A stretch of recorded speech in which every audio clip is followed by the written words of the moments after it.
Hi, everybody. I'm Mr. Gustafson from Setauket School. I teach fourth grade over there, and I'm super happy to be part of your Milk and Cookies night. Special thanks to the librarians who put this together. And I am super excited to share with you one of my favorites by Dr. Seuss called The Sneetches, which is actually in this book, which is a compilation of a bunch of Dr. Seuss stories. But I'm just going to share the Sneetches with you. The Sneetches. Now, the star belly Sneetches had bellies with stars. The plain belly Sneetches had none upon theirs. Those stars weren't so big, they were really so small, you might think such a thing wouldn't matter at all. But because they had stars, all the starred belly Sneetches would brag, we're the best kind of sneetch on the beaches. With their snoots in the air, they would sniff and they'd snort. We'll have nothing to do with the plain belly sort. And whenever they met some, when they were out walking, they'd hike right on past them without even talking. When the star belly children went out to play ball, could a plain belly get in the game? Not at all. You only could play if your bellies had stars, and the plain belly children had none upon theirs.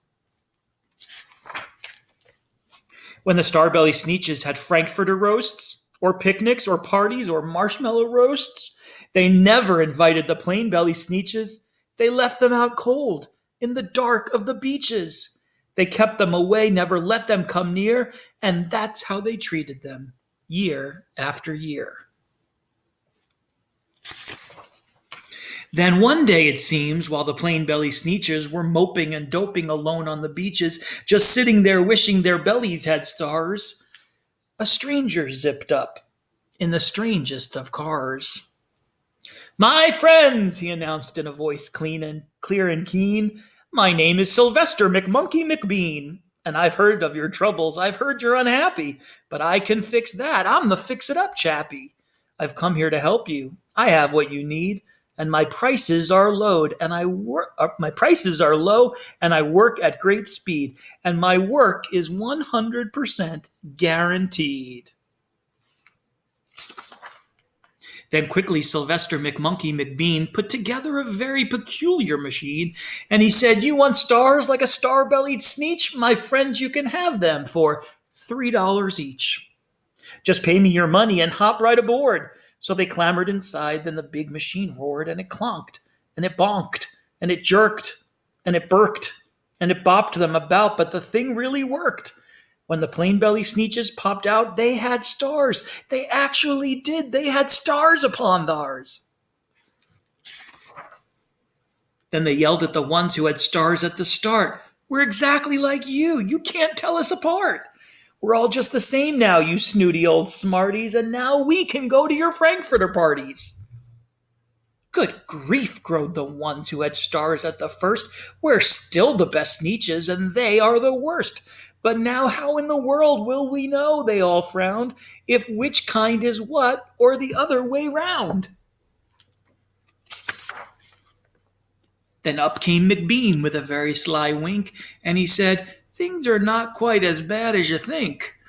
So you don't know who's who? That is perfectly true, but come with me, friends. Do you know what I'll do? I'll make you again the best Sneetches on beaches, and all it will cost you is $10 eaches. Belly stars are no longer in style, said McBean.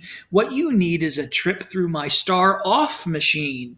This wondrous contraption will take off your stars, so you won't look like the Sneetches who have them on theirs. And that handy machine worked very precisely, removed all the stars from their tummies quite nicely. Then with snoots in the air they paraded about, and they opened their beaks and they let out a shout. We know who is who. Now there isn't a doubt. The best kind of Sneetches are Sneetches without.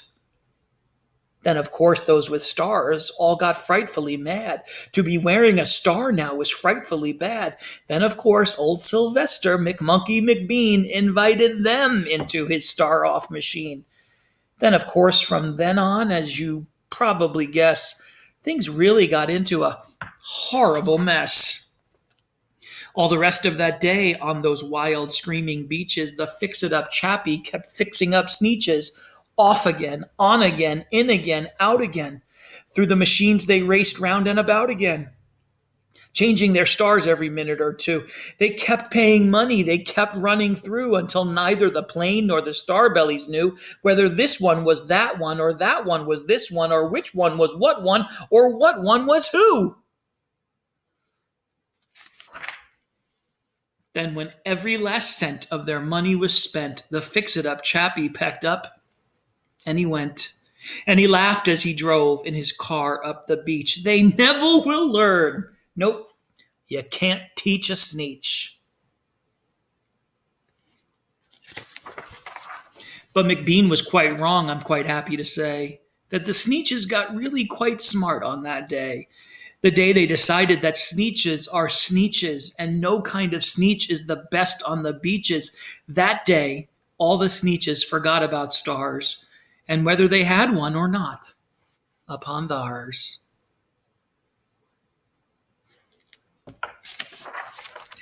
I hope, boys and girls, you take a moment and you think about the theme about people that are different and how much they really are alike. Enjoy your night, everybody.